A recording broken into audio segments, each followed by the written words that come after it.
மாம்பழம் தானாக பழுத்ததா அல்லது கல் வைத்து பழுத்ததா என்பதை எப்படி கண்டுபிடிப்பது? வெயில் காலத்துடன் எல்லோரும் விரும்பி சாப்பிடும் மாம்பழமும் வரத் தொடங்கிவிட்டது. ஆனால் பலருக்கு இருக்கும் தயக்கமான யோசனை, நாம் வாங்கும் மாம்பழம் இயற்கையாக பழுத்ததா அல்லது செயற்கை ரசாயனங்கள் மூலம் பழுத்ததா என்பதுதான்.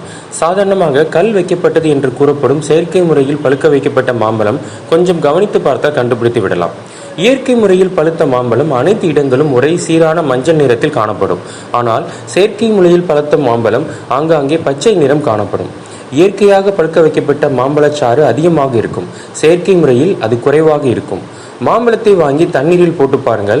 அது மேலே மிதந்தால் செயற்கையாக பழுக்க வைக்கப்பட்டது என்றும், தண்ணீருக்கு அடியில் சென்று விட்டால் இயற்கையாக பழுக்க வைக்கப்பட்டது என்றும் கண்டுபிடித்து விடலாம்.